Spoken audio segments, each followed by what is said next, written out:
सावधान. तर आपण असं म्हणत होतो की हा जो डॉक्टर बाबासाहेबांची जयंती आणि बुद्ध जयंती हा जो 17 दिवसांचा कालखंड आहे, हा आपण कशा प्रकारे अ, साजरा करावा, कशा प्रकारे हा कालखंड चिंतनामध्ये घालवा. केवळ साजरा करणं आणि एन्जॉय करणं हा उद्देश नाही. तर तो कशा प्रकारे साजरा करावा, 17 दिवसांचा कालखंड याच्यावर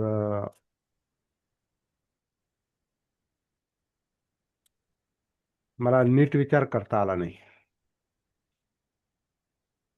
माझ्या कानाच्या प्रॉब्लेममुळे. असो तो, ती गोष्ट मनात धरण्यापेक्षा फक्त मला एक गोष्टीची जाणीव करून द्यायची, फक्त ती तुम्हाला पण जाणवेल.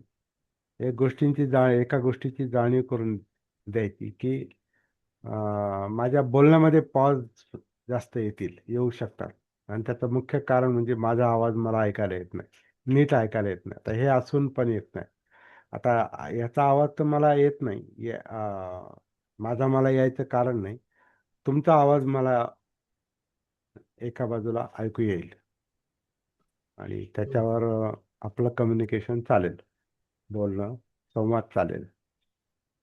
तर काही अडथळा येऊ शकतो, ते तुम्हालाही जाणवेल. मध्ये पॉज जाणवतील, गॅप जाणवतील, काय असेल ते मलाही माहिती नाही. आपण कालपासून एक नवीन पद्धतीनं बोलायला सुरुवात केलेली आहे. आणि ती अशी आहे की अ, त्रिकोणाचा जो विषय आहे, त्रिकोण म्हणजे मी, आपण प्रत्येक जण, मी म्हणजे आपण सगळे. पण व्यक्तिगत, ज्याचा त्याचा व्यक्तिगत त्रिकोण जो आहे तो त्याच्या स्वतःपासून सुरू होईल. म्हणजे मी आणि माझ्याशी संबंधित माझे सगळे पूर्वज. पूर्वज म्हणजे नातेवाईक, म्हणजे आई वडील, त्यांचे आई वडील, ही मागची जी काही पिढी आहे, मागच्या पिढ्या, डायरेक्ट पिढ्या, थेट म्हणजे माझे आई वडील, त्यांचे आई वडील आणि त्यांचे काय असतील ते. आपल्याला आपल्याला मागचं सगळं माहिती नाही, परंतु त्याच्यात आपले संस्कार दडलेले आहेत. कारण जैविक संस्कार ज्याला आपण म्हणतो ना, जैविक जैविक संस्कार म्हणजे ज्याला आपण अनुवंशिक म्हणतो, हेरिडिटरी.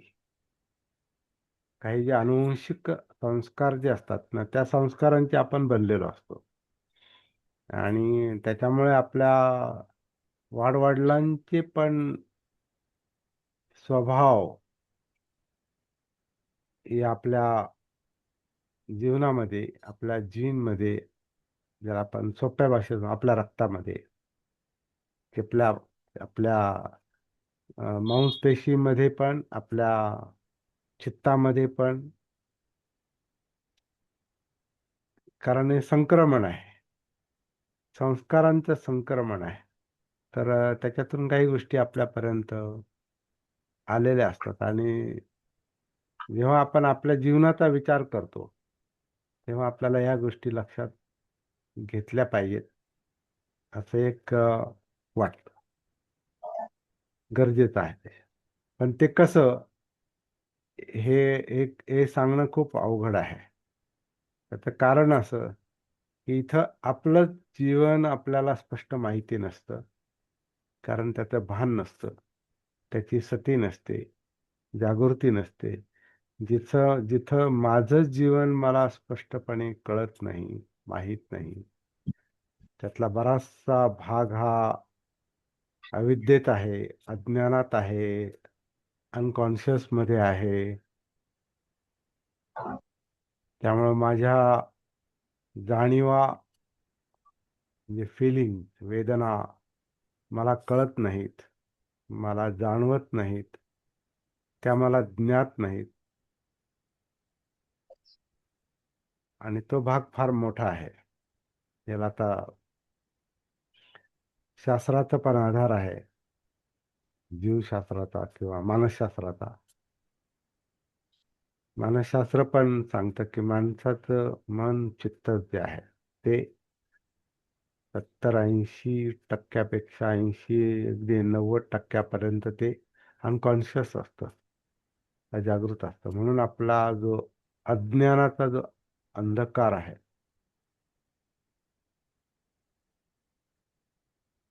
तो फार मोठा आहे.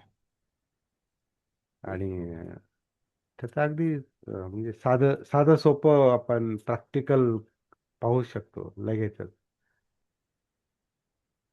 ते म्हणजे आपल्याला आपले विचार स्पष्ट जाणवतात का? आपल्या मनातल्या भावना आपल्याला स्पष्ट जाणवतात का? कधी काय उदयाला येतं, कधी काय निर्माण होतं. आपल्या भावना, आपले विचार ज्या अत्यंत वेगानं बदलत राहतात, कारण ते इलेक्ट्रोकेमिकल प्रोसेस आहे. जे अत्यंत वेगाने आपले विचार, भावना बदलत राहतात. त्याच्याविषयीच्या जाणीवा, वेदना आपल्याला या क्षणात, वर्तमानात स्पष्टपणे जाणवतात का? आपल्या बोलण्यावर आपलं लक्ष असतं का? त्याचं आपल्याला भान असतं का? आपल्या शारीरिक घडामोडी, वर्तन आणि आतल्या क्रिया, म्हणजे ज्याला आपण सिस्टम्स म्हणतो वेगवेगळ्या प्रकारचे, कारण आपल्या शरीरामध्ये ज्या काही 12, 13, 14 काय सिस्टम, त्याच्याविषयी एकमत नाही शास्त्रांमध्ये पण, मेडिकल सायन्समध्ये पण. तर त्याच्या वेगळ्या घडामोडी आहेत, सिस्टम्स आहेत, ते आपल्याला जाणवतात का? म्हणजे आपल्याला आपला श्वास जाणवतो का पूर्ण? प्रत्येक आन प्रत्येक अपानशी आपला संपर्क असतो का? त्याची सती असते का? त्याचं भान असतं का? या क्षणी आता मी बोलतोय आणि अपान होतोय. अपान होतोय म्हणूनच बोलतोय मी. अपान नाही झालं म्हणजे शरीरातून बाहेर पडणारा श्वास हाच माझ्या बोलण्यासाठी उपयोगाचा आहे. पण मला त्याचं भान आहे का? माझा त्याच्याशी संपर्क आहे का? जेव्हा माझं बोलणं बंद होतं तेव्हा आनचा होतो, म्हणजे शरीर श्वास नैसर्गिकपणे आतून आत घेत आहे. त्याच्यासाठी आपल्या छातीची, म्हणजे बरगड्यांची, किंवा त्याच्या खाली असलेल्या श्वासपटलाची, त्याच्या खाली असलेल्या पोटाची, बेसपर्यंत आपलं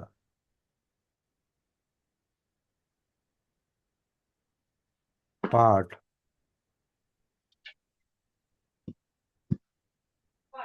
सुनंदा, आवाज का?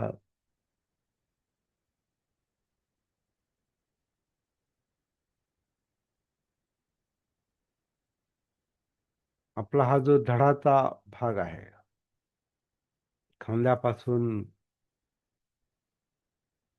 कंबर आणि बेसपर्यंत, हा सगळा त्या अं, त्याच्यामध्ये त्या अनापानमुळे किंवा त्याच्यामुळे अनापानमध्ये हालचाली होत आहेत. तर ही एक सिस्टम आहे, ही एक क्रिया आहे, ज्याला श्वसन क्रिया आपण म्हणतो, ज्याला आपण आन-आपान पालीमध्ये म्हणतो. त्याची सती आहे का? त्याचं भान आहे का? तर बहुधा नसतंच. आपलं हृदय, आपलं हार्ट, त्याच्यात चाललेलं पंपिंग, त्याच्यात चालणं, त्याच्यामुळे होणारं रक्ताभिसरण जे संपूर्ण शरीरभर चालतं, त्याचा आपल्याला भान आहे का? त्याची आपल्याला सती आहे का? सुनंदा, मागच्या घरात जा बरं.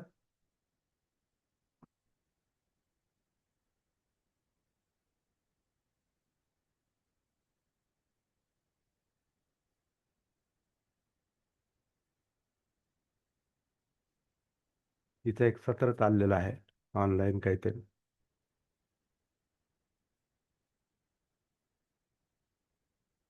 तर शरीरात चालणाऱ्या रक्ताभिसरणाची जे सतत चालू आहे, जसं श्वास जन्मापासून चालू आहे आत्तापर्यंत, पण त्याचं आपल्याला भान नाही. तसं रक्ताभिसरण, त्याच्यावरच जीवन चाललेलं आहे, त्याचं आपल्याला भान नाही. ते कळत नाही, ते जाणवत नाहीत.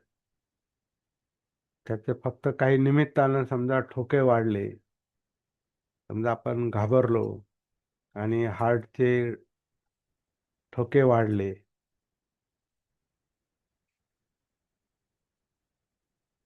किंवा ज्यांना आता ब्लड प्रेशर वगैरे आहे, त्याच्यामुळे त्यांचं बीपी जे वर खाली होतं त्याच्यामुळे, तर अशा अशा अशा घटनांमुळे, अशा गोष्टींमुळे थोडंसं जाणवते आपल्याला, धकधक जाणवते, हृदयाची धडधड, दबाव, तणाव, प्रेशर, टेन्शन आपल्याला जाणवतं. एरवी आपल्याला ते जाणवत नाही. आपली पचनक्रिया आपल्याला जाणवत नाही. आपला उत्सर्जन क्रिया आपल्याला काही खास आपल्याला काही प्रेशर आला तरच आपल्याला जाणवतं. उत्सर्जन क्रिया म्हणजे आपलं ज्याला हागणं मुतणं म्हणतो ते. एरवी आपल्याला ते काय काय काही जाणवत नाही. आपल्याला आपला मेंदू आपल्याला जाणवत नाही, ज्याच्यात विचार चालले, त्याच्यात काहीतरी घडतंय असं. सतत काहीतरी प्रत्येक क्षणी विचार खूप सुपरफास्ट गतीने ते येतात जातात, येतात जातात, आणि दिवस रात्र येतात, ते सतत चालू आहे. पण त्याचं आपल्याला काही स्पष्ट जाणवत नाही. आणि त्याच्यामुळे काय येतात आणि का जातात आणि काय घडतंय त्याचं आपल्याला काहीच माहिती नाही. आपल्या भावना, आपल्या इमोशन्स, आपल्यात येणारा, आपल्याला होणारा आनंद, आपल्याला होणारं दुःख, आपल्याला येणारा राग, किंवा आपली शांतता, अशांतता, भीती, एकटेपणा, क्रोध, क्रौर्य, क्रूरता, आक्रमकता, आभास, हे काहीच स्पष्ट जाणवत नाहीत. त्याचं एकमेव कारण म्हणजे आपलं जे चित्त, आपलं मन, आपलं जे ज्याला कॉन्शियसनेस म्हटलं आहे, ते अनकॉन्शियसच जास्त आहे, म्हणजे अजागृत जास्त आहे. तर असं आपलं जीवन चाललेलं असतं, आपल्याला त्याचं भान नसतं. मुद्दा असा आहे की जिथं आपलंच आपल्याला भान नसतं, आपलंच आपल्याला कळत नाही, तर आपण मागचा शोध घ्यायचा आणि आई वडिलांना जाणायचं, त्यांच्या आई वडिलांना. ते तर आता काही बरेच बहुतेक लोकांचे, म्हणजे आता माझे आई वडील हयात नाहीत, आणि त्यांच्या मागच्या पिढ्यांचं मला काही माहिती नाही. त्यांनी थोडंफार जे काही सांगितलंय तेवढंच. आमच्या वडिलांनी थोडंफार मला जे काही सांगितलं ते त्यांच्या आई वडिलांविषयी, त्यांच्या नातेवाईकांविषयी मला थोडंफार माहीत आहे. आणि त्यांच्या शेवटच्या काळामध्ये मी त्यांना म्हटलं होतं की तुम्ही काहीतरी लिहा त्याच्याविषयी. तर त्यांनी लिहिलेलं एक असं फुल स्क्वेअरचे एक 200 पानं साधारणपणे लिहिलेली आहे. कारण ते त्यांना लिहिण्याची सवय होती शिक्षक असल्यामुळे. त्यांनी ते लिहून काढलं, पण असं थोडंसं अस्ताव्यस्तच आहे ते. अस्ताव्यस्त म्हणजे फक्त त्यांनी आई अशी, वडील असे, मग बहिणी अशा, मग त्यांचं कुटुंब असं होतं, मग असं, मग पत्नी अशी होती, मग मुलं, मग त्यांची लग्न, मग त्यांचं काय चाललंय, मुलं, अशा घटना त्यांनी लिहिलेल्या आहेत वडिलांनी. त्याच्यातून मला थोडंसं ते भूतकाळ थोडासा त्यांचा लक्षात आला, थोडासा आला लक्षात, पण सगळं लक्षात येणं शक्यच नाही.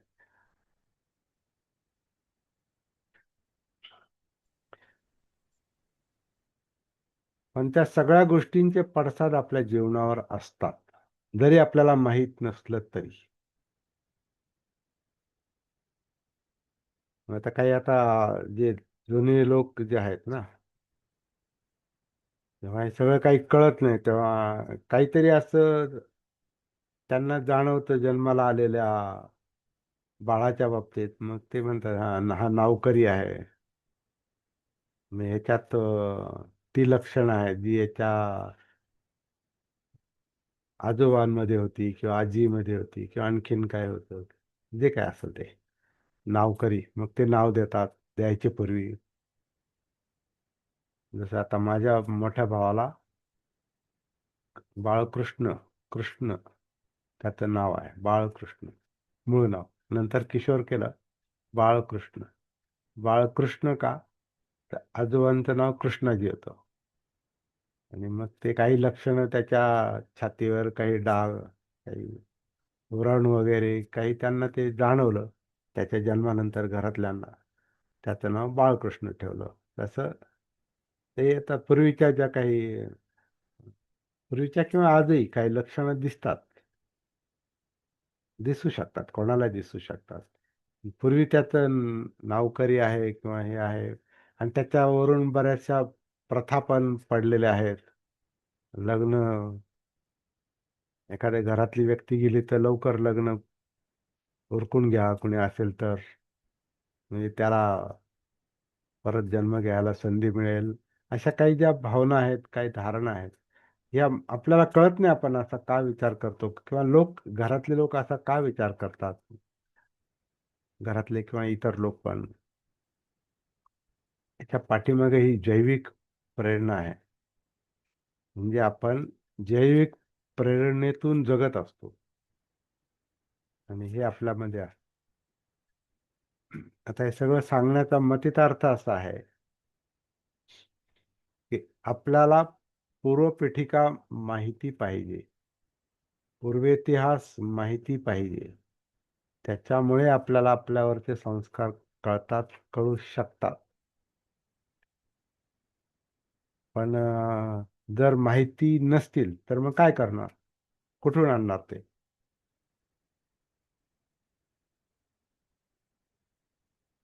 जेवढे माहिती आहेत, ऐकलेले आहेत, वाचलेले आहेत, तेवढे आहेत. जे माहिती नाहीत, जे आठवतही नाहीत, आणि माहिती नाहीत, ऐकून पण माहिती नाहीत, तर मग काय करणार?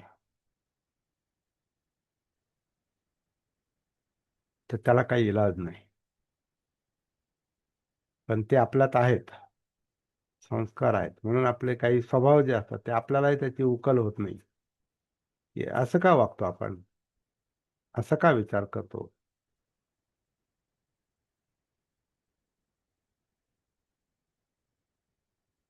काही पूर्वसंस्कार, हे म्हणजे संस्कार जे बुद्धांनी दुःख देणारे, यातना देणारे, सब्बे संखारा दुःखाती, हे असं का म्हटलेलं आहे? ते ह्याचं मूळ याच्यात आहे असं वाटतं.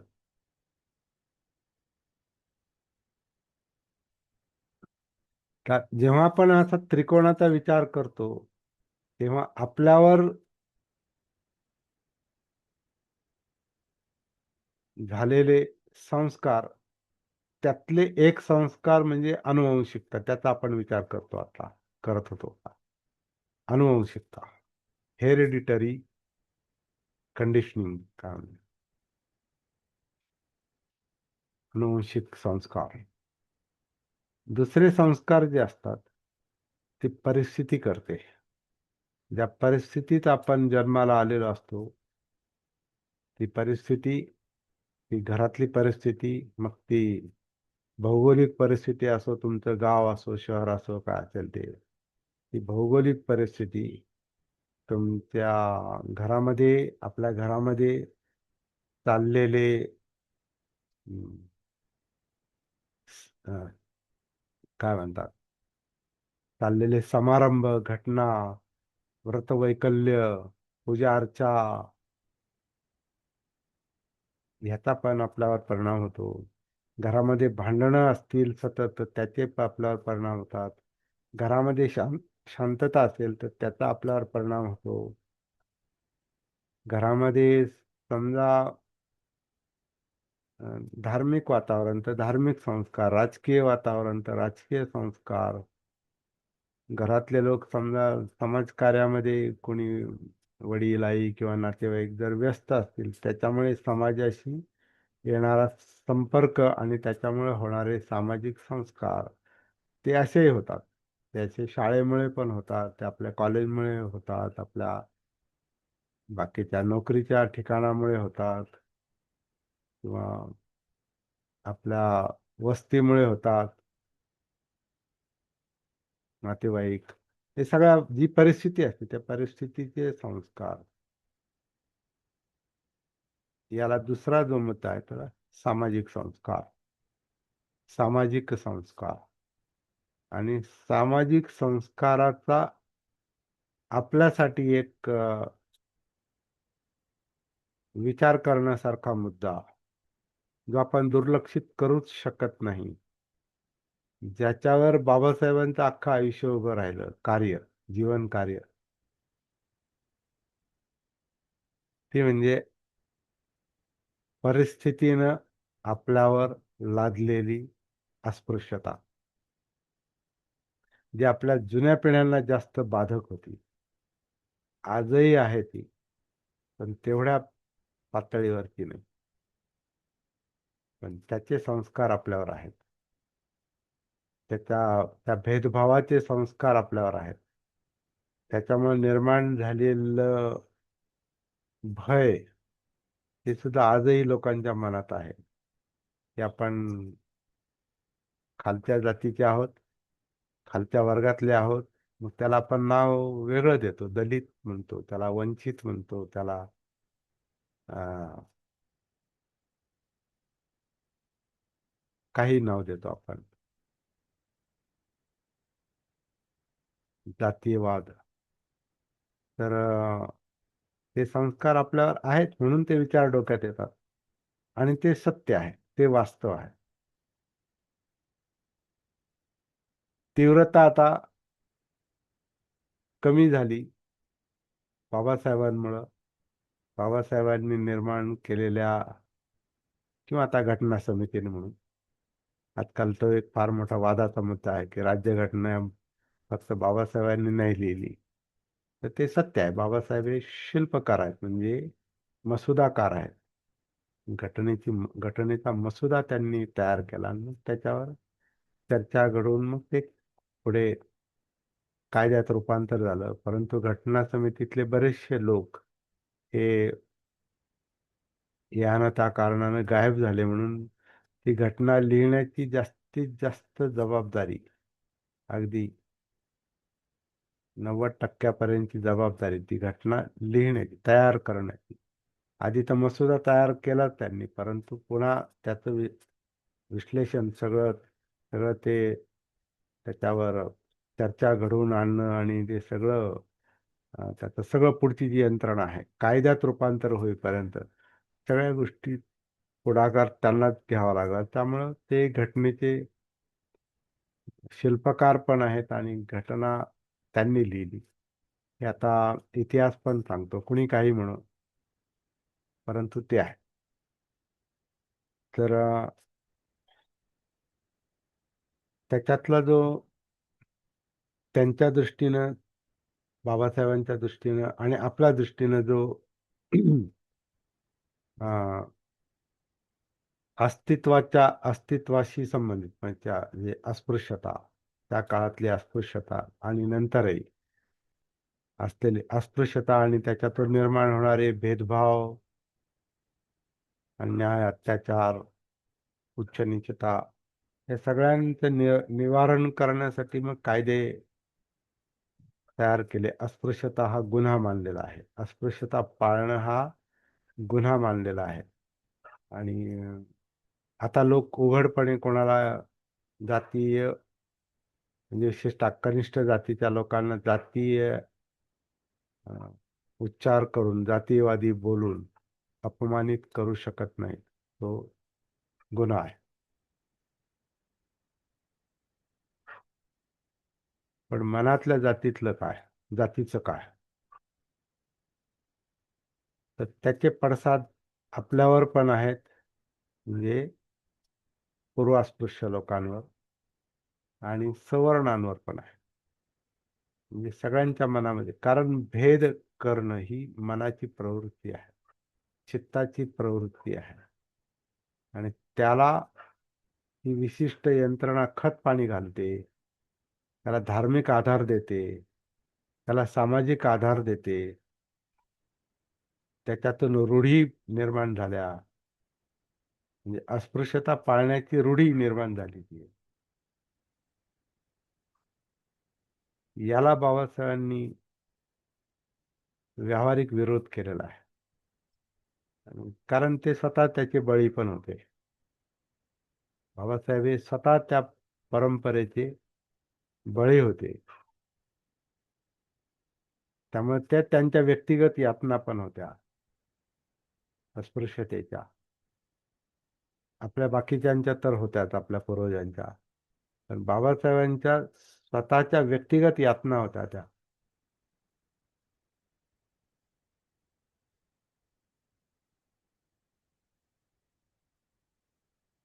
म्हणून ते म्हणायचे, माझ्या समाजाची दुःख मला माझ्या अनुभवातून माहिती आहे.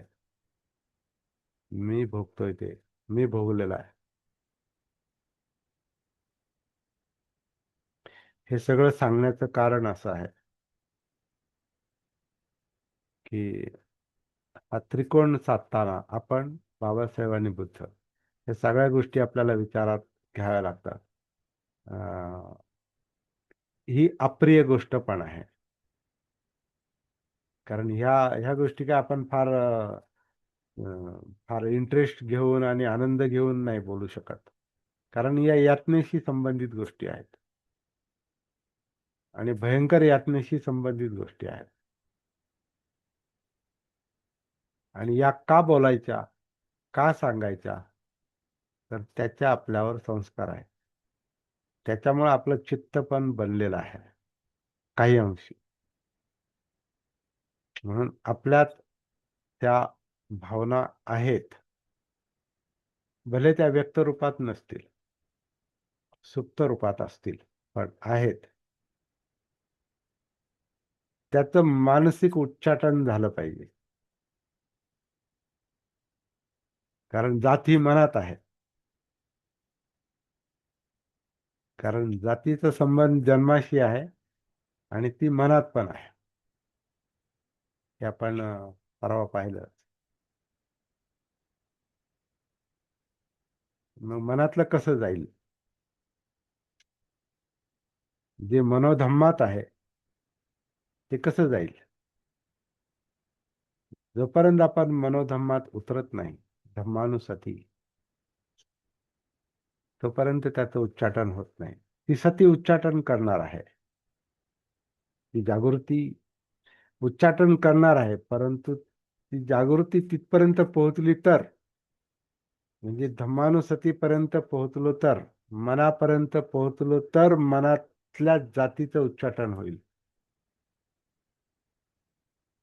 आणि ती गोष्ट अनकॉन्शियस मध्ये आहे, जागृत आहे, त्याचं भान नाही, ते कळतच नाही.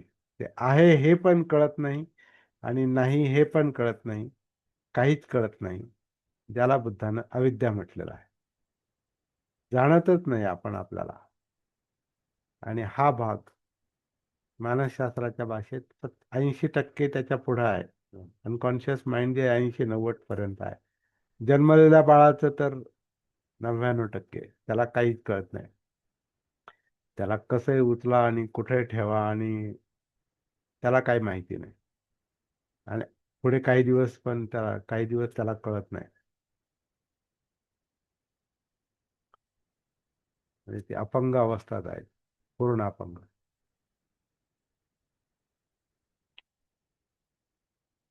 त्याच आपल्या मनातलं, चित्तातलं जर आपल्याला कळत नाही, त्याचं जर भान नाही, मग ते अपंगच आहे.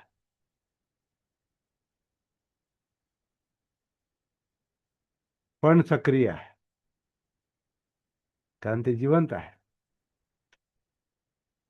पण अपंग आहे, कारण त्याला त्याचं भान नाही, त्याची सती नाही, जागृती नाही. आणि ही येणं हे जीवनातला प्रश्न सोडवण्यासाठी अत्यंत गरजेचं वाटतंय. अटळ आहे ते. दुःखमुक्ती पाहिजे असेल तर दुःखापर्यंत पोहोचावं लागतं. आणि ते मनात आहे, चित्तात आहे. पाहिजे असेल तर. पण ते पाहिजे का पाहिजे नाही, आणि पाहिजे असेल तर ते कसं मिळणार, निब्बाण दुःखमुक्ती, हे नाही कळत. तो मार्ग कसा मोकळा करायचा हे कळत नाही. ते बुद्धांनी ते लक्षात आणून दिलंय, पण आपल्यापर्यंत नाही आलं, ते व्यवस्थित नाही आलं. हे म्हणणं बाबासाहेबांचं पण आहे की बुद्धांची शिकवण आपल्यापर्यंत व्यवस्थित नाही आली. ती अशी जणू काय मिक्स होऊन आलेली आहे, भेसळ होऊन आलेली आहे.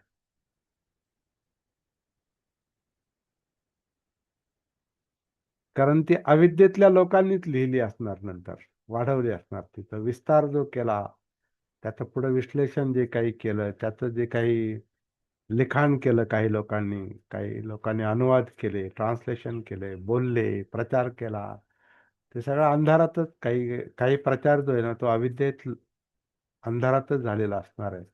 आणि त्याच्यामुळं मूळ बुद्ध आपल्यापर्यंत पोहोचलेच नाही.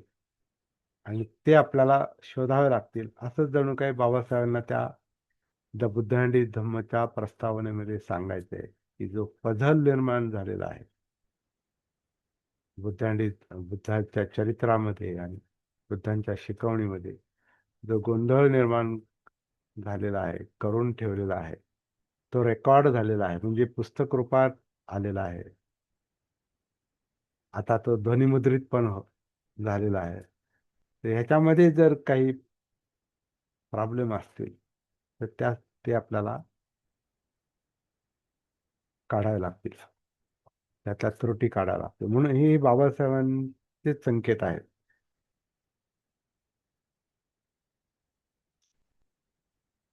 तर मूळ मुद्दा आपण इथे यायलाच पाहिजे. तो म्हणजे आपल्याला आपल्या जीवनाचं भान जोपर्यंत येत नाही,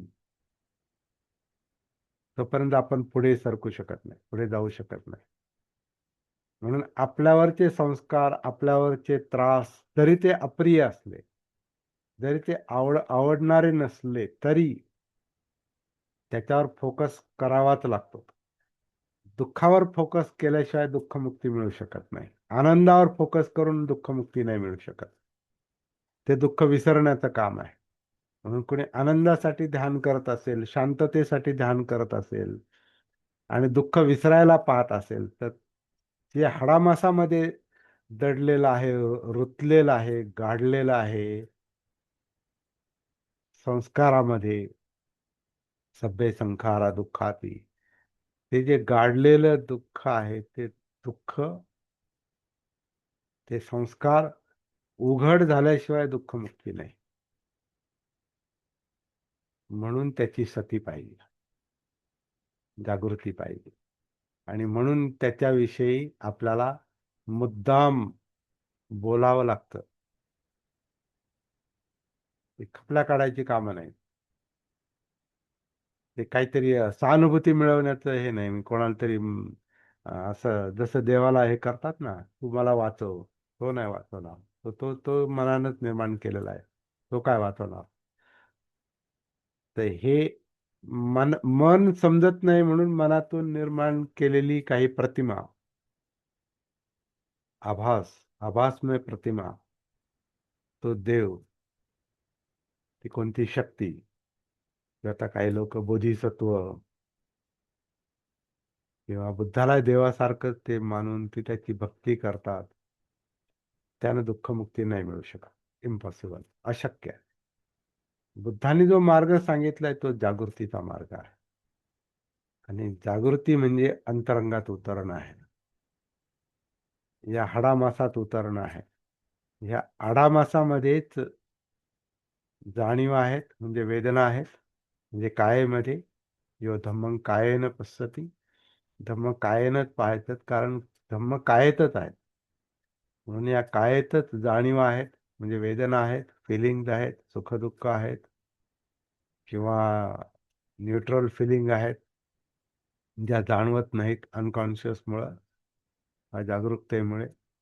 या कायेतच आपलं चित्त आहे. म्हणजे पाहिजे नकोची ओढाताण आहे, लोभ द्वेषाची ओढाताण आहे.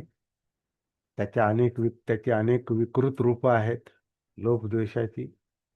ही सगळी दुःखाची कारणं आहेत. याचं जे विश्लेषण, याचं जे इंटरप्रिटेशन शब्दरूपात बाहेर पडतं, ते मनोधर्म आहेत. ती विचार प्रक्रिया आहे, ते मेंदूतलं काम आहे आणि सगळ्यात नर्वस सिस्टम मधलं काम आहे. त्याच्याशी इंद्रिय पण जोडलेले आहेत. तर असं हे सगळं जे काही आहे ते सगळं जोपर्यंत आपल्याला उघड होत नाही, ते असं व्यक्त होत नाही, दिसत नाही. वत्सना म्हणजे पाहणे, दिसणे. बुद्धांनी अस्तित्व पाहिलं. राहुटीच्या निर्माणकर्त्या पाहिले आता तुला मी, उभारणार नाहीस कधीही घरटे पुन्हा हे, असं काय अशा अर्थाचं काही एक काव्य माझ्याकडून ते मागे तयार झालं होतं, तर ते विसरलो पण मी. तर ते माराला म्हणतात बुद्ध, म्हणजे त्या तृष्णेला म्हणतात, की तू निर्माण केलंस हे सगळं आणि तुझ्या मागे तुझा शोध घेता घेता मी त्याच्या त्या मनोगतात आहे तसं. अनेक जन्म मी तुझा शोध घेत घेत तुझ्या मागे पळत पळत दुःखच भोगत राहिलो, पण तू काही सापडली नाहीस. किंवा मार म्हटलं तर तो सापडला नाही, किंवा ती सापडली नाही. त्याला काय स्त्रीलिंग पुल्लिंग असं काही नाही. तो सापडला नाही किंवा ती सापडली नाही, सापडलं काय, आणि त्याच्यामुळं मी दुःखच भोगत राहिलो. पण शेवटी बुद्धगयेत जेव्हा जागृतीला ते दिसलं, सापडलं. आता तू सापडलीस, आता तू सापडलास.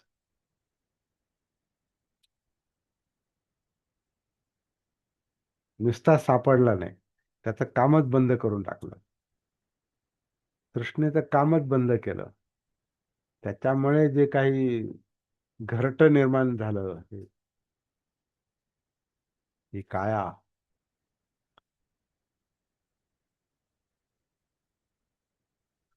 तर ते म्हणतात, तुझे तुझे तुझे म्हणजे तृष्णेचे, माराचे जे काही हम्म, आयुध आहेत, जे शस्त्र आहेत, तेच नष्ट झाले.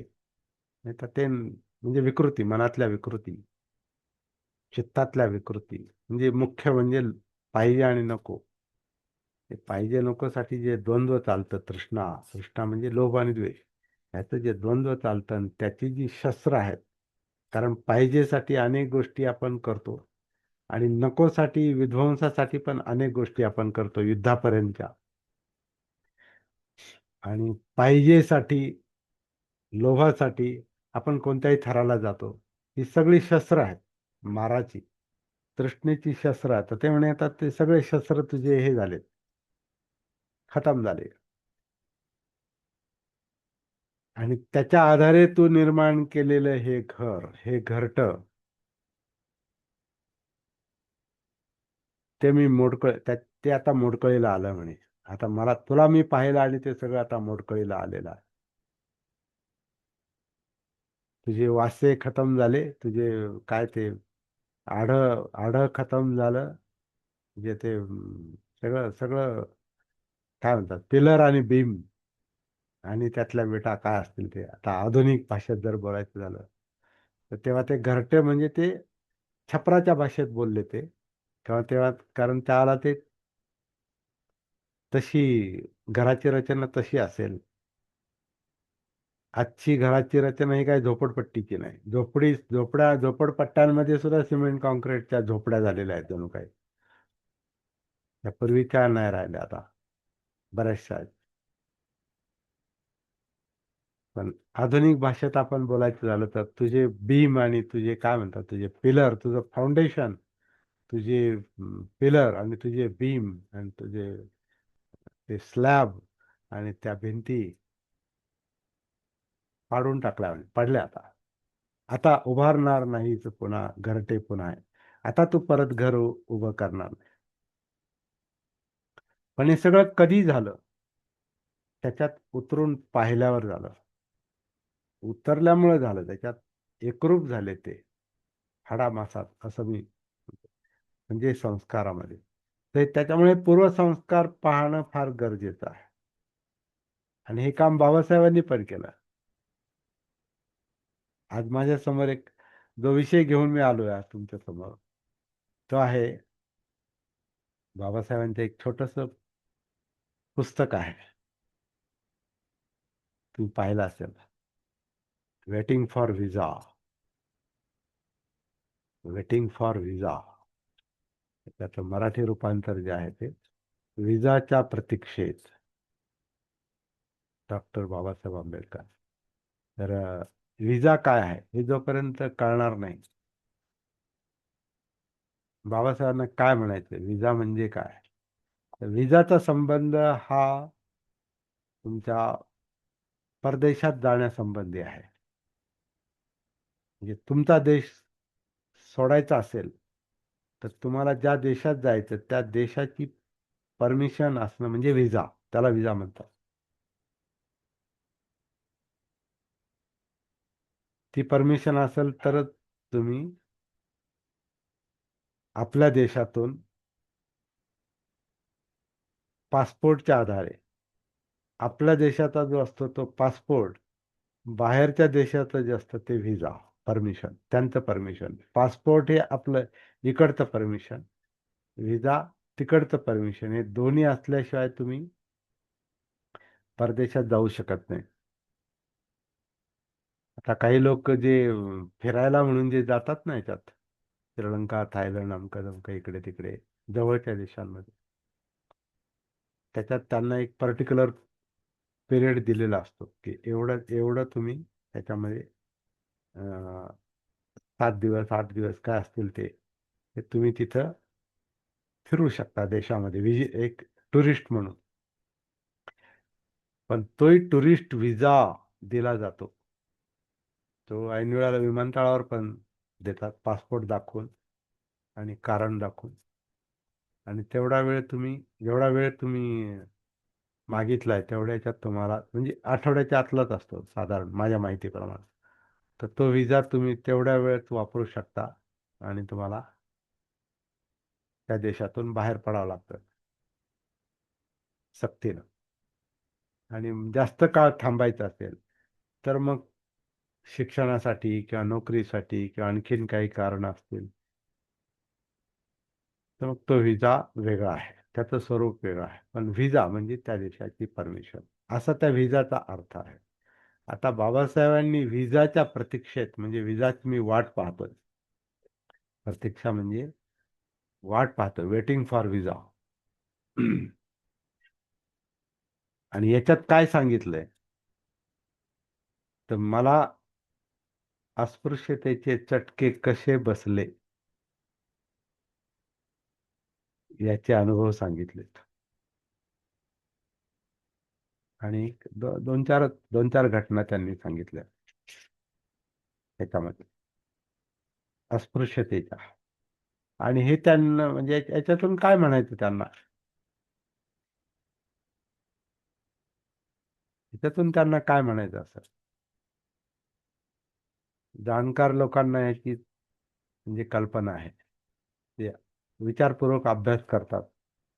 हे असं का सांगितलं, कोणाला सांगतात हे, आपला त्रास, आपल्या अस्पृश्यतेच्या यातना इंग्रजी भाषेमध्ये वेटिंग फॉर व्हिसा हे टायटल देऊन ते कोणाला सांगतात. तसे अर्थातच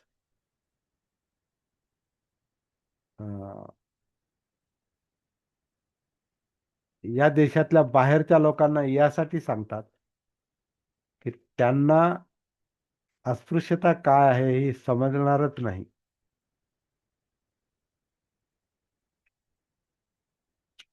त्यांना ते समजून घ्यायचे असतील, अस्पृश्यता काय आहे हे जर समजून घ्यायचं असेल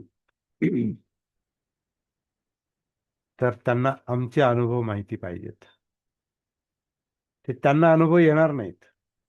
अस्पृश्यतेचे अनुभव अस्पृश्यांनाच येणार, इतरांना येऊच शकत नाही. अशक्य आहे. त्या अस्पृश्य आई वडिलांच्या पोटीच जन्माला यावं लागेल, तरच ते शक्य आहे कळणं. कारण जात ही जन्माशी निगडित आहे. त्यामुळे जो जन्माला आलाय अस्पृश्य आई वडिलांच्या, विशेषतः आईच्या,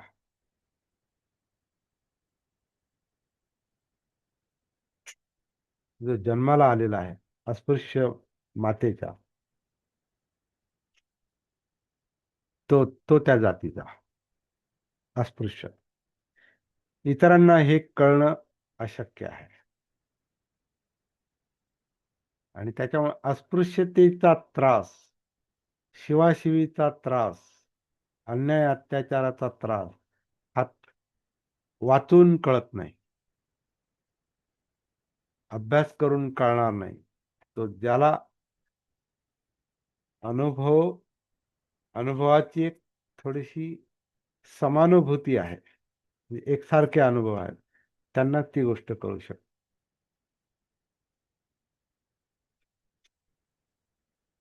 म्हणून बाबासाहेबांनी महारांना घेऊनच का काम केलं, आणि बौद्ध धम्म स्वीकारापर्यंत त्यांनी जास्त करून महारांनाच जास्त, तेच लोक जास्त चळवळीत होते. इतर लोक पण होते, परंतु सक्रिय जे राहिले ते हेच लोक राहिले, त्यांच्या जातीतले. तर हा जात शब्द आपण जातीयवादी याच्यातून नाही उच्चारत. जातीचा संबंध त्यांच्या सारखे, त्या आईच्या पोटी जन्मलेले.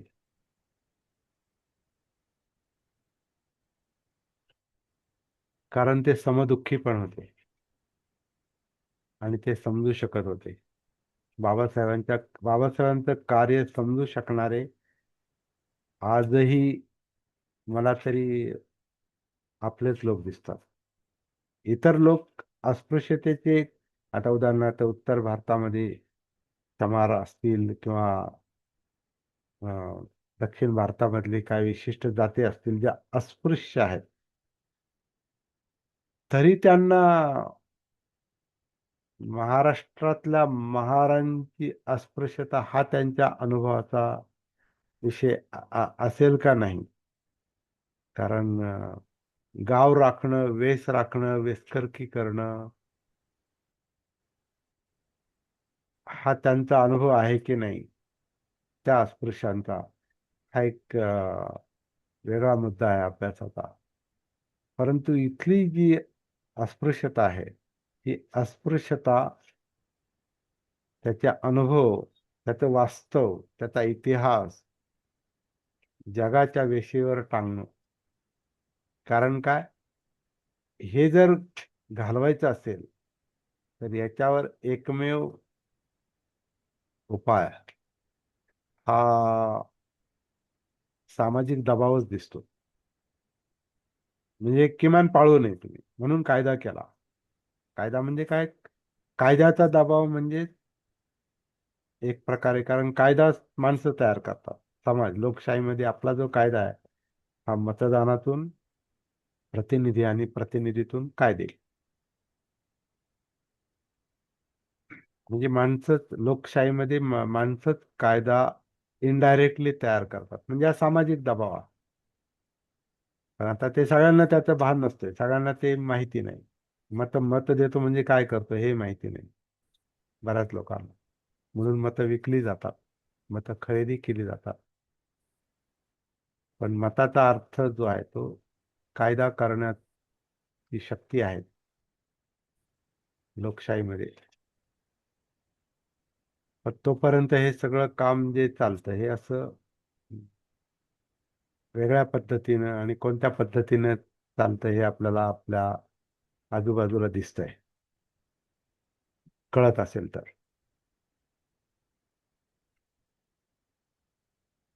मुख्य मुद्दा बाबासाहेबांनी हा वेटिंग फॉर व्हिसा हा जो निबंध आहे हा लिहिलेला आहे त्यांनी, आणि तो इंग्रजीमध्ये लिहिलेला आहे. आणि त्याला व्हिसा का म्हटलंय त्यांनी, तर शेवटी त्यांना या व्यवस्थेतून बाहेर पडायचं, या व्यवस्थेतून बाहेर पडायचं होतं, म्हणजे अस्पृश्यता नष्ट करायची होती. ती सिस्टमच नष्ट करायची होती, ती व्यवस्थाच नष्ट करायची होती, ती मानसिकताच नष्ट करायची होती. अगदी एका याच्यात तर एक अग्रलेख आहे, तुम्ही पाहिलाय की नाही आई, त्याचे टायटल तुम्हाला कदाचित माहिती असेल. चौथ्या खंडात भाषण खंड का गांधरेंचा, माफा गांधरेंचा जो भाषण खंड आहे, त्यांनी बाबासाहेबांची भाषणं, चौथ्या खंडामध्ये एक प्रकरण असं आहे, महारवाडी नष्ट करा म्हणजे. बाबासाहेबांचं ते भाषण आहे, म्हणजे त्यांना काय करायचं, महारवाडी नष्ट करा म्हणजे काय, ती व्यवस्थाच नष्ट झाली पाहिजे. आणि ती कशी नष्ट करायची, तर पहिली गोष्ट त्याच्याविषयी उघडपणे बोला, लिहा. ज्याला आपलेच लोक घाबरतात, कारण ती यातनादायक आहे, म्हणजे घाबरतात म्हणजे कसं आहे, ते पेनफुल गोष्ट आहे, ती यातनादायक गोष्ट आहे, त्रास देणारी गोष्ट आहे. ती काय फार आनंदाची आणि हुरळून जाणारी गोष्ट नाही, ती खचून टाकणारी गोष्ट आहे, दडपून टाकणारी गोष्ट आहे, कॉन्फिडन्स लूज करणारी, आत्मविश्वास लूज करणारी गोष्ट आहे, ती आत्मविश्वास घालवणारी गोष्ट आहे, कमीपणा आणणारी गोष्ट आहे. तरी सुद्धा ते बोला म्हणतात. का, तर हे सगळे जे संस्कार आहेत, हे कमीपणाचे, भयाचे, न्यूनगंडाचे, आत्मविश्वासाच्या अभावाचे, जातीयतेचे, हे जे संस्कार आहेत, हे संस्कारांचं उच्चाटन जोपर्यंत होत नाही तोपर्यंत ते भय जाणार नाही. म्हणून त्याला उलट त्याचं हे करा, उत्खनन करा असं म्हटलेलं आहे. म्हणून ते उघडपणे बोलत आले पहिल्यापासून. वेटिंग फॉर व्हिसा मध्ये त्यांनी ज्या काही गोष्टी सांगितलेल्या आहेत, त्याचं एक थोडस प्रास्ताविक मी आता थोडस पाहतो पहिल्या पानावरचा, की हे त्यांनी का लिहिलंय. एवढंच फक्त मी आज सांगणार आहे आणि थांबणार आहे. आणि आपण जे ठरवलं होतं की आपणही बोलायचंय, आता काल धानके सरांनी ती सुरुवात केली. इतरांना पण इच्छा असेल तर ते बोलू शकतात, इच्छा असेल तर, सक्ती नाही. वाटत असेल सांगावं, बोलावं, आणि जे काय असेल ते मनापासून बोलावं, न घाबरता बोलावं, न्यूनगंड न बाळगता बोलावं, कमीपणाची भावना न बाळगता बोलावं, सांगावं. मी पण माझ्या आत्मकथनात ते मांडलेलं आहे, म्हणून आता मी स्वतः केलंय म्हणून ते मी बोलतोय. माझ्या वडिलांकडून पण मी लिहून घेतलं.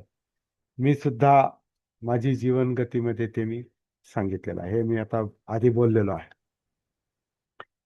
ही सुरुवात बाबासाहेबांनी पण केलेली आहे, आणि म्हणून ते दलित साहित्य पण जन्माला येण्याचं कारण हेच आहे.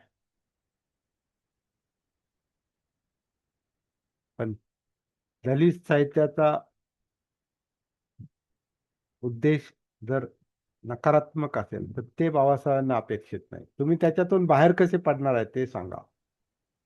बाहेर कसं पडणार, मला मारलं, मला मारलं, हे किती दिवस सांगायचं, किती दिवस तुम्ही रडगाणं करणार. रडगाणं करण्यासाठी रडगाणं नाही सांगायचं,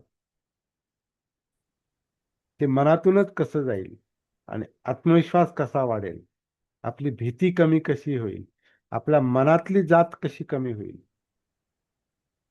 हे वरच्या वर्गांना जितकं गरजेचं आहे त्याच्यापेक्षा सगळ्यात जास्त ते आपल्याला गरजेचं आहे.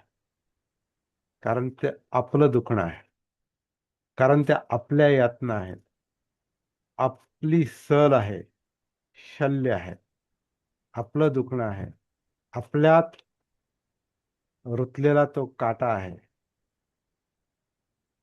किंवा अनेक काटे आहेत आणि ते काटे काढणं गरजेचंच आहे. म्हणून तिथपर्यंत जाणं गरजेचंच आहे.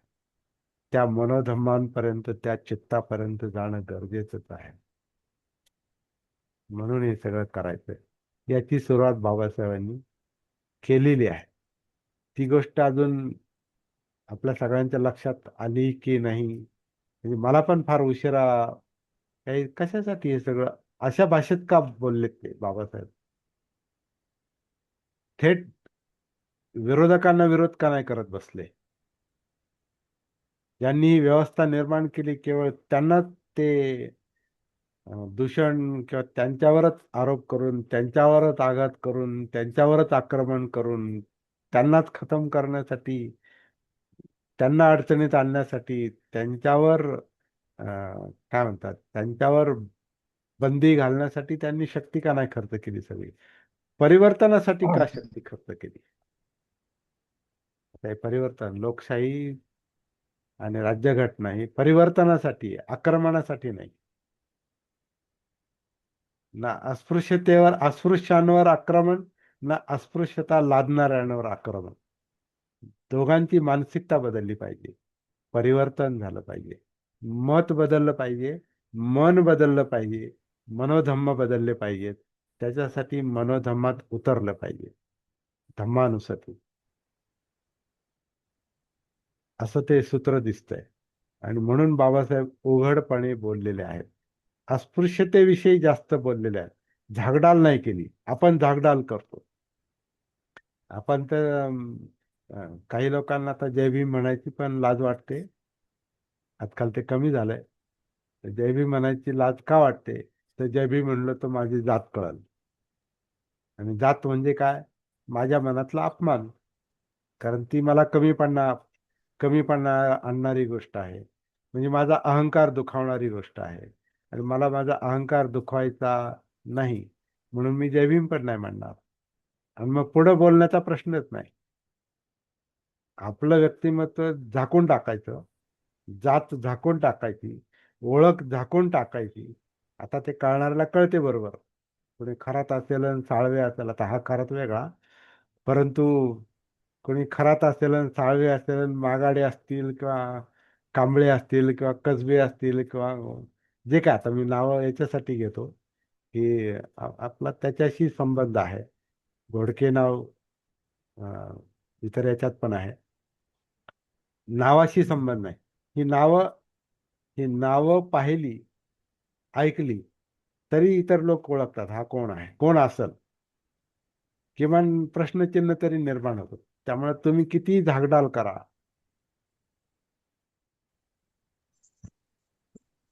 तरी चला बरं ऐक पटापट 8 वाजता जायचंय.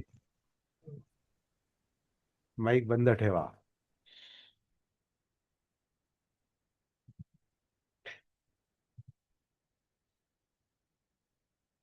माशांच्या माशांवर जर काय म्हणतात ना, टोपली जरी ठेवली नाही तरी माशाचा वास इकडे तिकडे येतोच बरोबर. तसं जात झाकून नाही जमत. म्हणजे हे सुद्धा अस्पृश्यता किंवा हे जुन्या यातना ह्या झाकून त्या जात नाहीत. त्या उघड त्या उघड झाल्या पाहिजेत. आणि त्याच्यात काही कमीपणा नाही, कारण ते आपल्या नाहीत, ते आपण निर्माण केले नाही.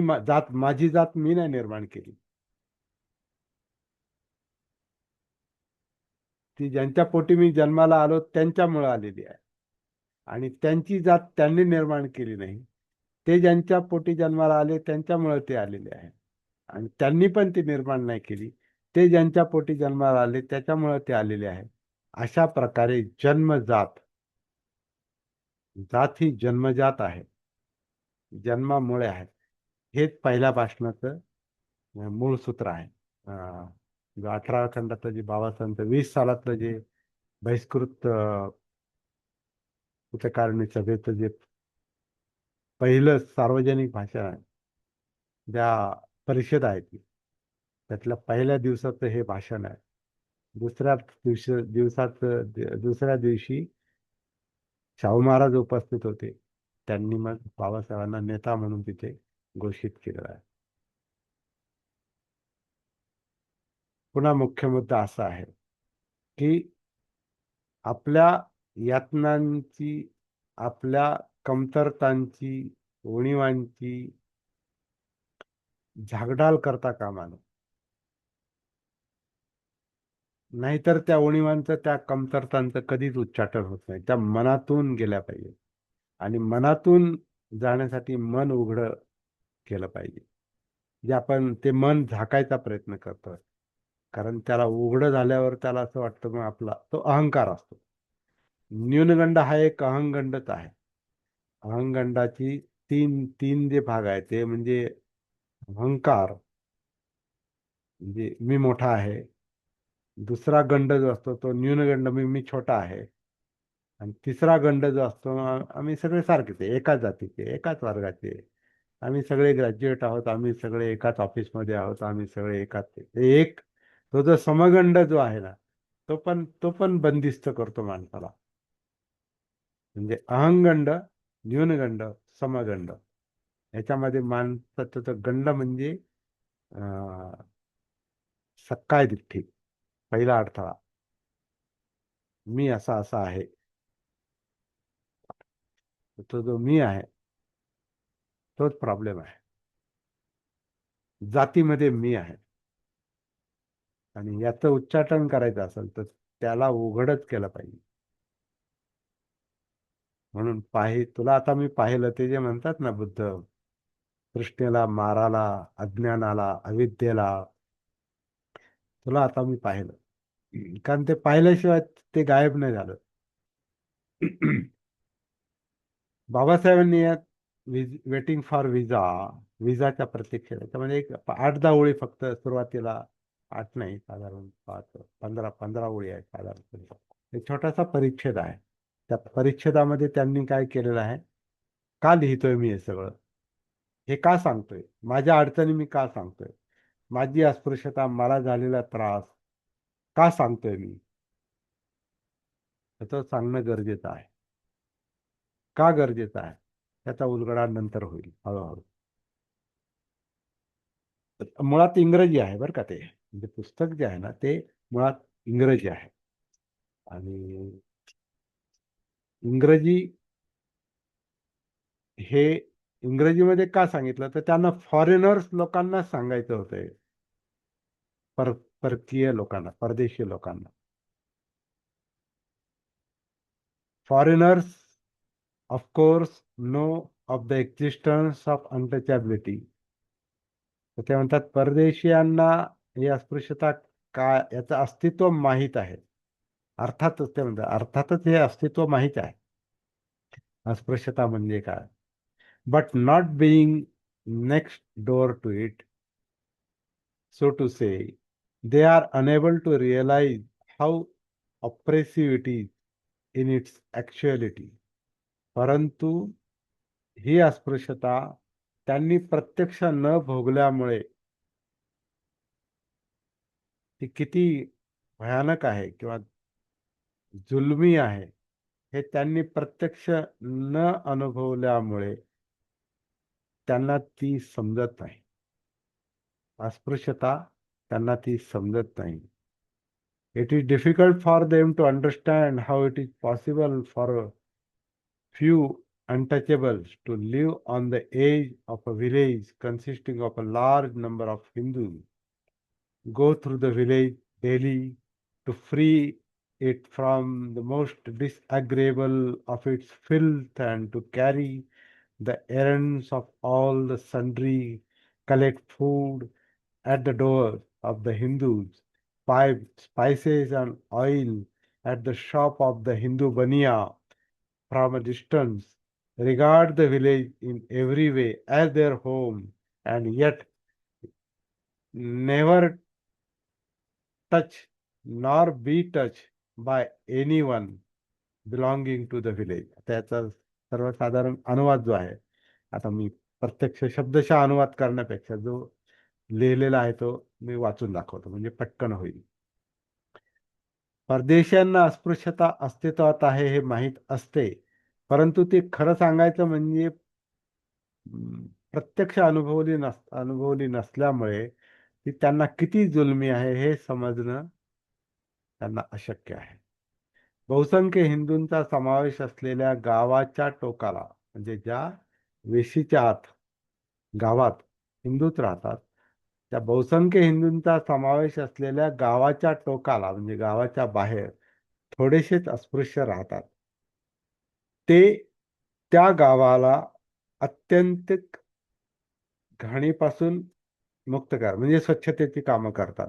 आता अत्यंतिक घाण म्हणजे अगदी त्यावेळेला काय टॉयलेट आणि बाथरूम असे काय बाहेर नव्हते. लोक डबे घेऊन गावाच्या बाहेरच कुठे भिंतीच्या कडेला इकडे तिकडे आजूबाजूला ते बसत असतील. अगदी ती सुद्धा घाण काढायचं काम या लोकांकडं होतं. म्हणून अत्यंतिक घाणीपासून मुक्त करण्याचं ते करतात. त्यावेळेची भाषा बरं काही म्हणजे ते बहुसंख्य हिंदूंचा समावेश असलेल्या गावाच्या टोकाला थोडे अस्पृश्य राहतात. ते त्या गावाला अत्यंतिक घाणीपासून मुक्त करतात. सर्व प्रकारचे निरोप सांगावे पोहोचवण्यासाठी रोज गावोगाव पायपीट करतात. हिंदूंच्या दारात अन्न मागतात, ज्याला तराळकी म्हटलेला आहे. चांगला शब्द म्हणजे तराळा अंतराळ हा एक शंकरराव खरातांचा ग्रंथ आहे. त्यांचं आत्मकथन आहे ते चरित्र. दूर अंतरावर उभे राहून हिंदू बनियाच्या म्हणजे मारवाड्याच्या वाण्याच्या दुकानातून मसाला आणि तेल विकत घेतात. दूर उभं राहून म्हणजे ते फेकायचे ते असे काही पुढे असे फेकायचे दूर उभं राहून ते द्यायचे. काय असेल ते आता ज्यांनी अनुभवलं असेल त्यांना माहिती आहे. एवढे असून गावाला सर्वतोपरी आपले घर मानतात आणि तरीही त्या गावातील कोणालाही कधी ते स्पर्श करत नाहीत किंवा त्यांना कोणी स्पर्श करत नाही. ते स्वतः स्पर्श होऊ देत नाहीत.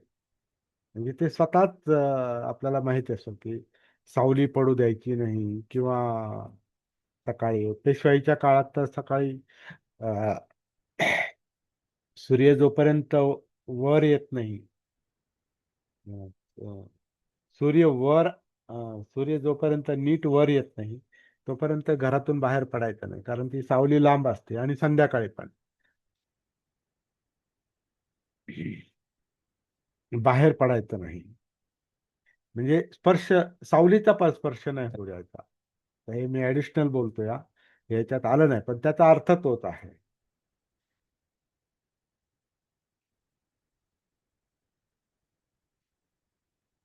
त्या गावातील कोणालाही कधी स्पर्श ते करत नाहीत किंवा त्यांचा स्पर्शही होऊ देत नाहीत. त्यांचा स्पर्श इतरांना होऊ देत नाही. हे कसं काय शक्य आहे? हे परकीयांना परदेशी लोकांना समजणं कठीण आहे. तेव्हा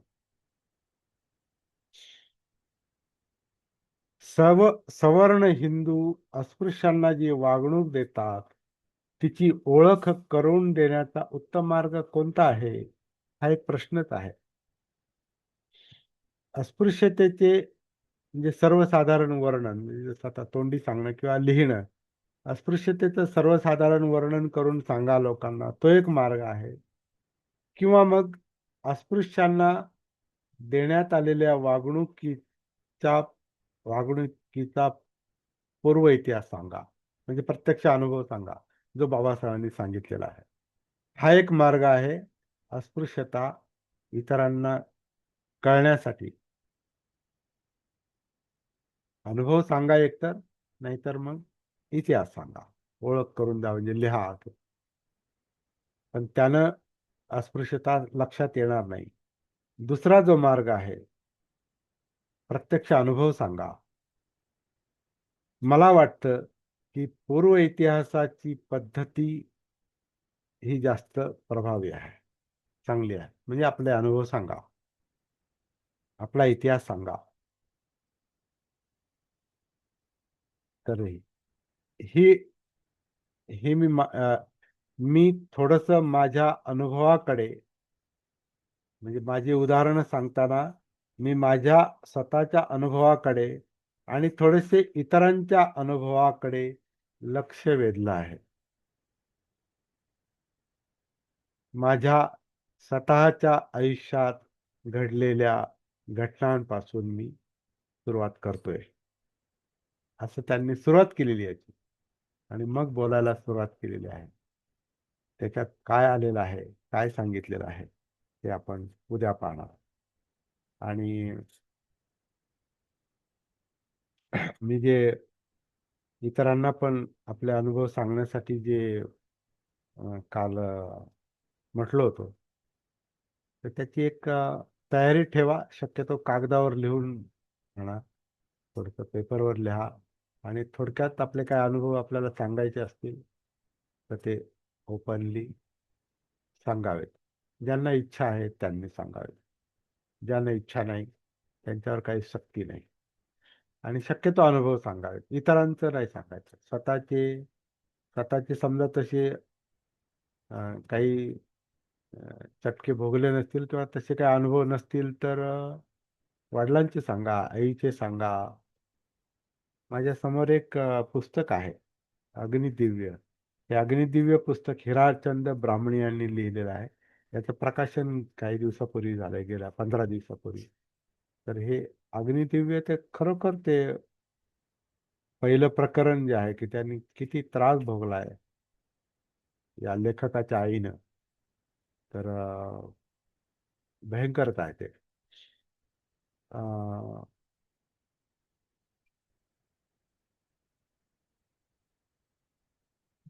त्यातली काही भाषा जी आहे ती त्याच्याशी मी सहमत नाही. सहमत अशा अर्था नाही की त्यांना त्यांना त्याच्यामध्ये काही चुकीचं वाटत नाही. ते सांगतात परंतु त्याच्यात ते चुकीचं आहे असं त्यांना वाटत. म्हणजे आपण समर्थन करतो, समर्थन करून आपण मुक्त होऊ शकत नाही. तर ज्यांना काही बोलायची इच्छा असेल त्यांनी उद्यापासून, आपल्याला 1 तारखेपर्यंत वेळ आहे. ज्या ज्या लोकांना काही सांगण्याची इच्छा आहे त्यांनी उद्यापासून सांगायला, एकेकानं एक किंवा दोघं जण, पण जसं जे काय, कारण त्याच्यावर आपल्याला परत चर्चा पण करायची. जसं आता बाबासाहेबांच्या याच्यावर हा हा निबंध निबंध छोटंसं पुस्तक आहे, निबंध आहे तो. हा निबंध सांगण्यासाठी आपल्याला काही चर्चा करावी लागली. चर्चा चर्चा करून आपल्याला तो विषय आपल्याला अजून उघड करायचा आहे. म्हणून चर्चा, चिंतन हा महत्वाचा मुद्दा आहे. जातीच्या बाहेर परत परत बोला. आपण घेतलेला विषय खूप सुंदर आहे आणि या चर्चेतून असं जाणवतं की आता या जातीच्या बाहेर पडण्यासाठी काय काय उपाय करायला पाहिजे याचा उहापोह किंवा विचार मंथन झालं पाहिजे. झालं पाहिजे. तर बाबासाहेबांनी सांगितल्यानुसार की शिक्षण कंपल्सरी आपल्या सर्व समाजाने, सर्व मागासवर्गीय समाजाने शिक्षण घेणं गरजेचं आहे. तथाकथित शिक्षण मागासवर्गीय, आता आपण मागासवर्गीय आहो, आता कायद्याने आहोत अनुसूचित जाती कायद्याने जमात, आहोत, परंतु मनानं कायद्याने आपण आहोत. मागासवर्गीय नाही. आता आपण मनाने आपण आपण आपण बौद्ध आहोत. 1956 नंतर आपण आता बौद्ध झालेलो आहोत बौद्ध आहोत. आणि त्याचा जो कॉन्फिडन्स आहे हा आपल्या विचारांमध्ये, मनामध्ये आला पाहिजे. बरोबर. प्रथमतः आपण एका श्रेष्ठ धम्मामध्ये आहे याचा आपल्याला स्वतःला कॉन्फिडन्स आला पाहिजे. आला पाहिजे. आणि हा कॉन्फिडन्स येण्यासाठी आपलं बिहेवियर, आपले विचार आणि आपलं स्टेटस, मग ते गरिबीतून श्रीमंतीकडे जाण्याचं स्टेटस, हे जर आपण सुधारलं किंवा आपण सुधारत आहोतच ऑलरेडी, आणि ज्या अवस्थेत अजूनही काही लोक आहेत त्यांनी जर त्यांचं स्टेटस सुधारलं, या विचारात विचारामध्ये चेंज करून, बिहेवियरमध्ये चेंज करून, म्हणजे वागणुकीमध्ये चेंज करून, तर खरोखर एक प्रकारचं आपल्यालाही आपल्या बौद्ध धम्माचा किंवा बौद्ध असल्याचा एक प्रकारचा स्वाभिमान, अभिमान तयार होईल. आणि नंतर मग एक जी काही आपल्या मनामध्ये कमतरता आहे, ती नष्ट होण्यास अधिकाधिक फायदा होऊन जाईल. न्यूनगंडता राहणार नाही आपल्या मनामध्ये. तर अनेक विषयामध्ये आपली प्रगती होत आहे आणि आणखी कशामध्ये प्रगती व्हायला पाहिजे याचंही विचारमंथन झालं पाहिजे, असं मला वाटतं. तसं फार सोपं आहे. जोपर्यंत आपल्याला आपलं भान येत नाही, जाग येत नाही, आपण स्वतःला समजून घेत नाही, आपलं जीवन समजून घेत नाही, तोपर्यंत आपण आपला न्यूनगंड असो, आत्मविश्वासाचा अभाव असो, आपली जी आयडेंटिटी असो, आपली जात असो, कमीपणा, ह्याच्यातून आपण बाहेर पडू शकत नाही जोपर्यंत ते आहे हे आपण स्वीकारत नाही. म्हणजेच आपल्याला भान येत नाही. म्हणून सतीचा अभ्यास सगळ्यात महत्वाचा आहे. जागृतीचा. उतरा, स्वतःमध्ये उतरा. श्वासातून काया, जाणीवा, वेदना, चित्त, मनोधम्म, मग वर्तन. कारण वर्तन ही नंतरची गोष्ट आहे. आधी जाणवलं तर पाहिजे ना, वर्तन कुठून निर्माण होतं. काया स्वतःहून वर्तन करत नाही. कायाच्या पाठीमागे चित्त दडलेलं आहे. आणि चित्ताचं विश्लेषण मनोधम्म करतात. म्हणून मन दडलेलं आहे. मनाचाच भाग आहे तो. त्याच्याशिवाय आपल्याला आपलं वागणं आणि बोलणं याचं भान येणार नाही, तोपर्यंत परिवर्तन होत नाही, तोपर्यंत शिलाचरण पण शक्य नाही. आणि बाबासाहेबांना काय म्हणायचं होतं, म्हणून त्यांनी शील, समाधी, प्रज्ञा हा क्रम चुकीचा मानला. त्यांनी प्रज्ञाशील करणं, प्रज्ञा म्हणजे समज. आधी समज आली पाहिजे आणि समज ही जागृतीतून येते. म्हणून बाबासाहेबांनी तेही म्हटलेलं आहे, जागृतीचा अग्नी तेवत ठेवा, जागृतीचा विस्तर विझू देता कामा नये. त्याच्याशिवाय शिलाचरण शक्यच नाही. प्रज्ञा, मग शील, आणि मग इतरांसाठी काम करुणा, प्रज्ञाशील करुणा. हा महत्वाचा मुद्दा आपण याच्यासाठीच आपण चर्चा करतोय, समजून घेण्यासाठी. छान. त्रिभुवन सर, थँक्यू व्हेरी मच.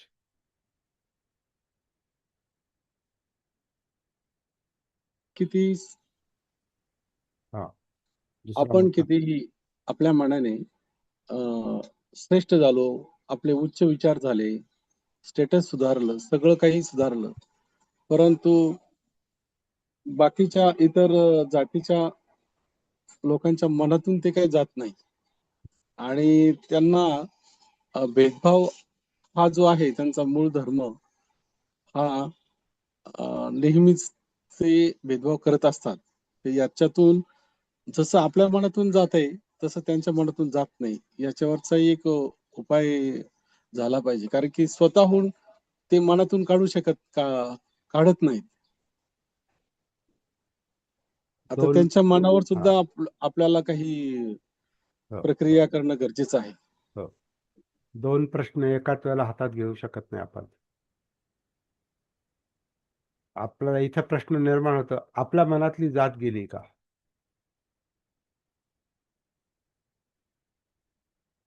जर गेलेली नसेल तर मग इतरांना आपण कसं सांगणार की अशी अशी जात काढा म्हणून? त्यांच्या मनाची जबाबदारी ते घेतील, त्याचे बरे वाईट परिणाम ते सोसतील. पण आपल्या मनातही तेच असेल तर त्याचे बरे वाईट परिणाम आपल्याला सोसावे लागतील. ते सोसतोय आपण.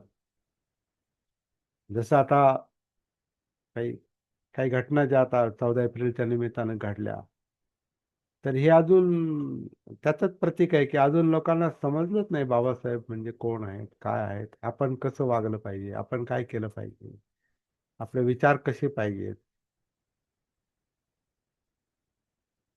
पहिलं काम तर आता बाबासाहेब हे सगळं कशासाठी सांगतात? आपलं स्वतःचीच परिस्थिती ती जगाला सांगतायत आधी.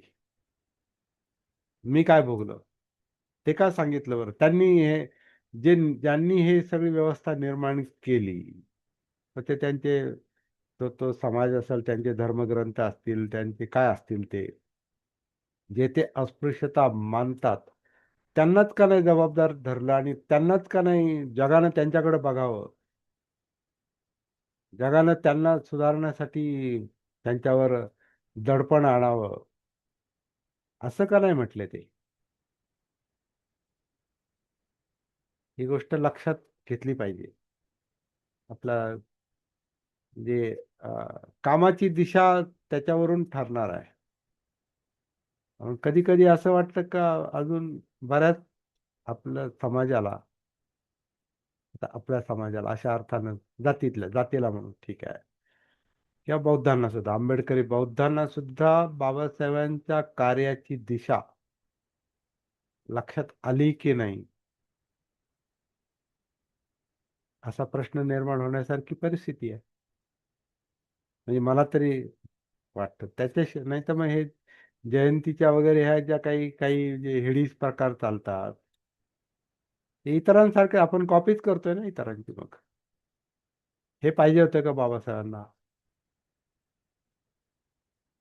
केवळ माझ्या नावाचा जय-जयकार करण्यापेक्षा माझ्या दृष्टीने जी गोष्ट अत्यंत मोलाची आहे तिच्यासाठी झटा, असा संदेश आहे बाबासाहेबांचा. कोणती मोलाची गोष्ट आहे? आपण आधी माणूस बनलं पाहिजे नीट. आपल्याला आपले विचार सुधारले पाहिजेत, आपलं आचरण सुधारलं पाहिजे. कारण ती एक शक्ती आहे. त्या शक्तीतून एक एक वेगळी सामाजिक शक्ती जर निर्माण झाली ना, तर इतर समाजाच्या लोकांना विचार करण्याशिवाय गत्यंतरच नाही. कारण मानसिकता ही अशी असते, समाजाची मानसिकता किंवा कोणाची मानसिकता अशी असते, की त्याच्यावर एका गटाचा दुसऱ्या गटावर लवकर प्रभाव पडतो. एका व्यक्तीचा पण पडतो, जसं आता बाबासाहेब आहेत.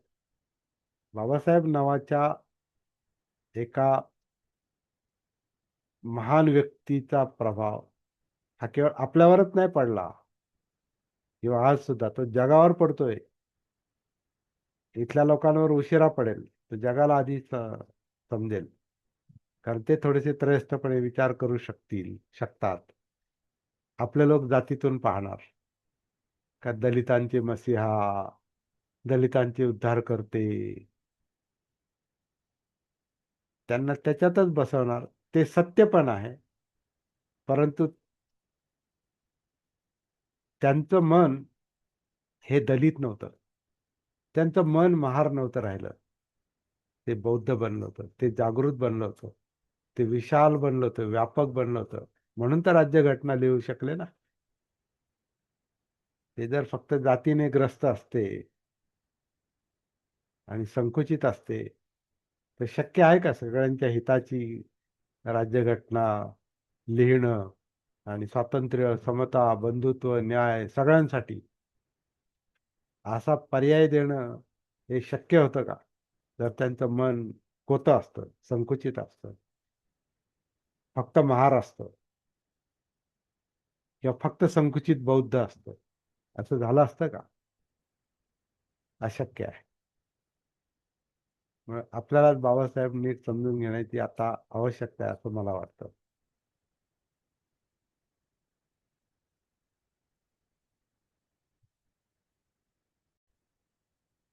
इतरांचा अन्याय करण्याचा मुद्दा हा जरी महत्वाचा असला, तर त्याच्यावर उपाय जो आहे तो त्यांच्यावर प्रेशर आणून किंवा त्यांनी सुधारावं, त्यांचं मनपरिवर्तन व्हावं, त्यांच्यावर कायद्याची बंधनं यावी, त्यांना शिक्षा व्हावी.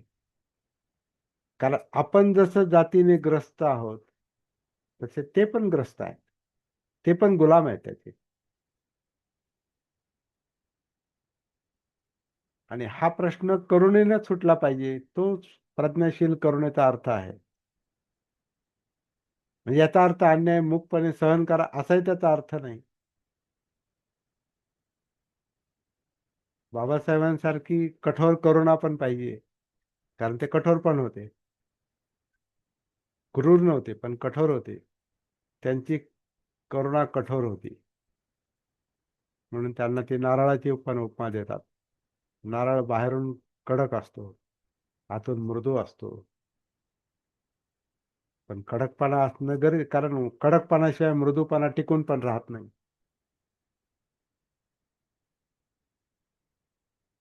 पण कठोरता नाही, क्रूरता नाही, विध्वंस नाही.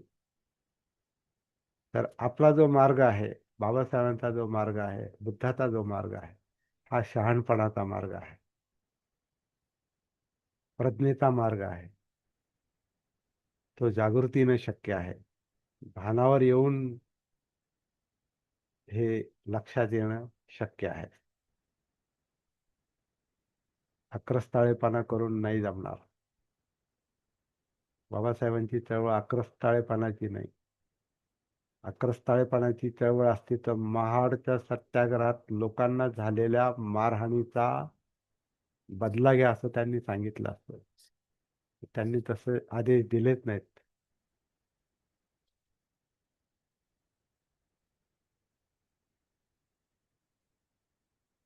बाबासाहेबांचा मार्ग हा शहाणपणाचा मार्ग आहे आणि धाडसाचा आहे, भित्रेपणाचा पण नाही. म्हणजे असं नाही,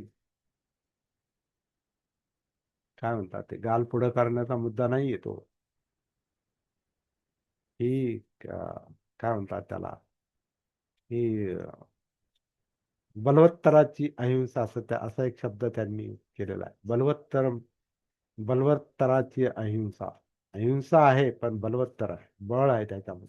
आणि ते बळ चारित्र्याचं आहे, ते बळ प्रज्ञेचं आहे, समजदारीचं आहे, ते बळ समजून घेण्याचं आहे. समजून उमजून काम करणं, जगणं हे फार अवघड आहे. संस्कारांचे गुलाम राहून जगणं हे सगळेच जगतात. स्पृश्य जगतात आणि अस्पृश्य जगतात, वरती जगतात आणि खाली जगतात. एकच लाईन आहे ती, जगण्याची लाईन एकच आहे. म्हणून आपले कर्मकांड आणि आपल्या मिरवणूक आणि आपला धांगडधिंगा त्याच्यासारखाच आहे, वेगळा काय? जरा परखडपणे बोलायचं झालं तर वेगळं काय? मला तरी वेगळं काही दिसत नाही.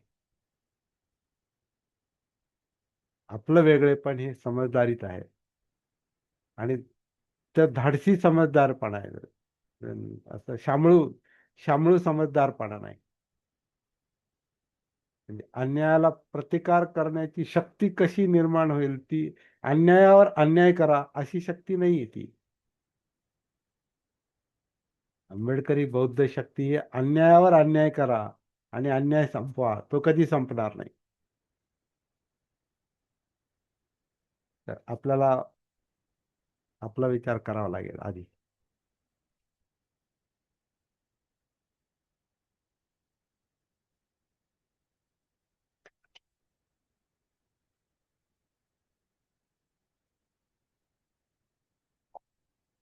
माझ्याकडे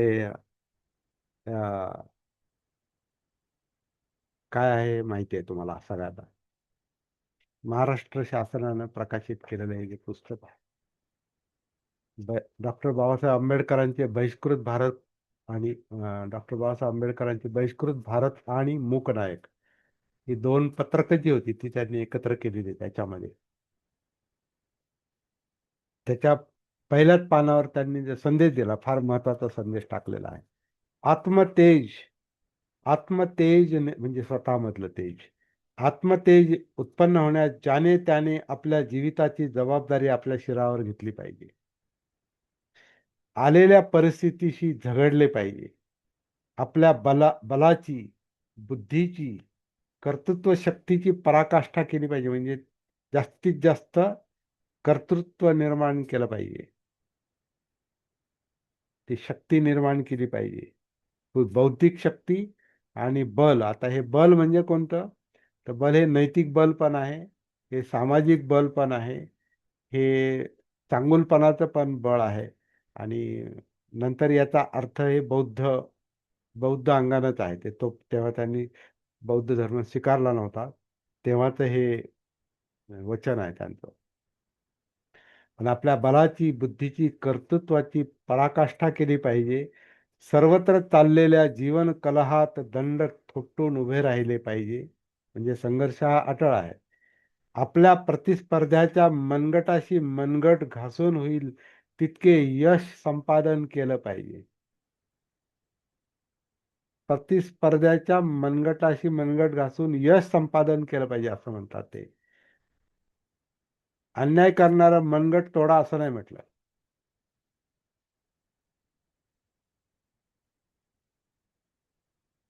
ते मनगट तोडा, त्याला उत्तर देण्यासाठी आपण यशस्वी होणं आणि सामर्थ्यवान होणं महत्वाचं आहे. 36 भाषणात हाच मुख्य. प्रथम सामर्थ्य संपादन करा. तर ते सामर्थ्य म्हणजे यश संपादन झालं पाहिजे. सामर्थ्य महत्वाचं आहे. त्याशिवाय मनुष्य मात्र स्वतंत्र होऊन दुसऱ्याच्या आदरास कधीच पात्र होणार नाही. बघा, म्हणजे शेवटी दुसऱ्याच्या आदराला आपण पात्र झालं पाहिजे. आपण ते करतो का? हाच मुख्य मुद्दा आहे. आपण स्वतःचा तरी आदर करतो का? आपल्या समाजात जे काही आदरणीय लोक आहेत त्यांचा आदर करतो का? किंवा आपण सगळेजण आदरास पात्र होऊ असं वर्तन करू, असा विचार तरी आपल्या मनात येतो का? हे काम बुद्ध धम्म करतो. कारण तो जागृतीचं काम करतो. जागृत व्हायला सांगतो. बाबासाहेबांचं पण हे काय झालं, की फार शेवटी बुद्ध धम्म दिल्यामुळं जे खरं त्यांच्या मनातलं रूप होतं ना बुद्धाबद्दलचं, बुद्ध धम्माबद्दलचं, ते आपल्या समोर आपल्यापर्यंत नाही आलं, नाही पोहोचलं. म्हणून हे बरेच प्रश्न निर्माण झालेले आहेत. पण ठीक आहे, आता जीवनाचं स्वरूपच असं आहे, कधीतरी जाणं आहेच आहे प्रत्येकाला. परंतु बाबासाहेबांनी पायाभरणी करून ठेवली, ही फार मोठी गोष्ट आहे. ही पायाभरणी करून ठेवली, जसं आता हे त्यांची भाषणं आहेत किंवा आता हे विजाच्या प्रतीक्षेत, वेटिंग फॉर विजा आहे किंवा बुद्ध अँड धम्म आहे. ही काही पायाभरणी त्यांनी इतकी सॉलिड, भक्कम करून ठेवलेली आहे की त्याचं जरी व्यवस्थित आपण परीक्षण केलं, अभ्यास केला, त्याच्यावर चिंतन केलं, चर्चा केली, तर खूप मोठं धन सापडणार आहे. त्याच्यात फार मोठं धन दडलेलं आहे. त्या धनाकडे अजून आपलं लक्ष गेलंय की नाही, हा पण प्रश्न आहे. आपल्या जागृतीच्या कार्यशाळेचा उद्देश तो आहे. तर आता आपण हा, बोला. हा. तर आता आपण जे काही वाचलं, हा. हा जो संदेश होता तो आमच्या रेस शिक्षण संस्थेच्या शाळेमध्ये बाबासाहेबांचं एक खूप छान असं पोर्ट्रेट तयार केलं होतं, पेंटिंग केलं होतं. आणि त्या पेंटिंगच्या खाली हे वाक्य लिहिलेले होते. आणि आजचा जो काही आपला विषय आहे, याचं उत्तर ह्या आपण जे काही आज आता तो विचार मांडला, वाचला तो, तर त्यातच सामावलेला आहे असं दिसतंय. जोपर्यंत आपण श्रेष्ठ बनत नाही, दुसऱ्याच्या आदरास पात्र बनत नाही, आत्मतेज, तोपर्यंत ही स्वतःच तेज. आत्मतेज तयार करत नाही, तोपर्यंत दुसऱ्याला आपण आदर युक्त आहोत, आदर हे पात्र होत नाही आपण. आदर पात्र आहोत होणार नाही. बरोबर, बरोबर. बरोबर सर, एकदम छान.